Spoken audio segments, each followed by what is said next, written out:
Bonsoir. Mesdames et messieurs, honorables panélistes, inspecteurs participants, bonsoir.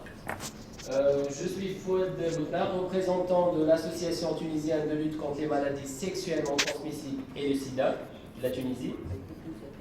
En fait, je vais vous parler d'un cas concret, le cas de la Tunisie. En Tunisie, on a une fameuse et triste loi qui est la loi 52 de l'année 1990. En fait, pour une simple consommation, on risque 1 an de prison ferme et une amende aux alentours de $1000 américains, sachant pour un SMIC de $150. Et là, je dis bien une peine minimale. Une loi si répressive, pour quels résultats? On se demande quels sont les résultats. Et là, je vais vous exposer 4 résultats seulement.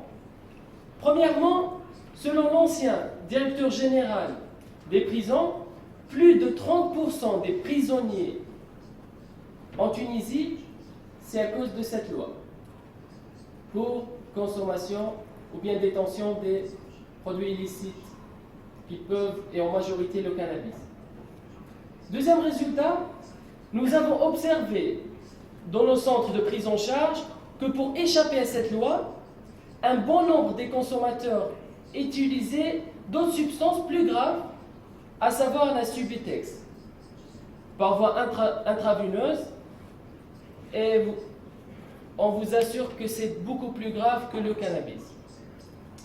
Résultat numéro 3 de cette fameuse loi, c'est selon nos dernières études selon les dernières études en Tunisie qui datent de l'année 2015, on constate une augmentation du nombre des personnes atteintes de l'hépatite C, passant de 70 000 personnes à plus de 100 000 personnes, qui représentent dans les alentours de 1% de la population.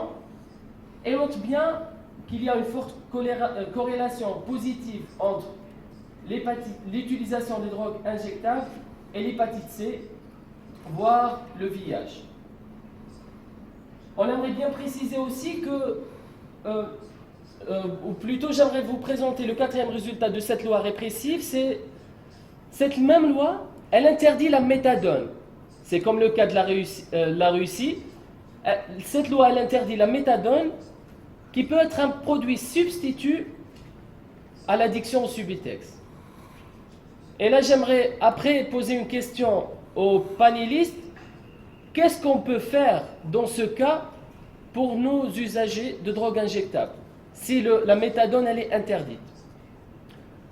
En fait, j'aimerais ajouter une question très importante, c'est par rapport à la question de genre. Vous savez très bien que les utilisateurs de drogue, les hommes utilisateurs de drogue, ils en souffrent, mais les utilisatrices de drogue, ils en souffrent doublement. Au niveau national, il n'y a aucun programme au niveau national, mais pour les femmes, c'est vraiment la catastrophe. Mais voilà, en fait, avant de finir, je me demande quelles sont les solutions. On n'a pas vraiment un bâton magique, mais je pense que commencer par mettre le consommateur, qui est la première victime des drogues, au centre de toute décision, c'est primordial. Aussi, changer de telles lois répressives devient une nécessité. Et pour finir, une approche de réduction des risques est devenue une évidence, cela afin d'améliorer la santé des utilisateurs de drogue, et notamment les drogues injectables, pour améliorer leur qualité de vie, entamer un processus de réintégration socio-sanitaire, et seulement après cela, on peut demander à ces consommateurs s'ils veulent ou non arrêter de consommer. Je terminerai par rapport à la préparation de l'UNGAS. On a suivi de près la proposition de l'Union africaine qui, à notre avis, elle est salutaire et on tient à la soutenir. Merci.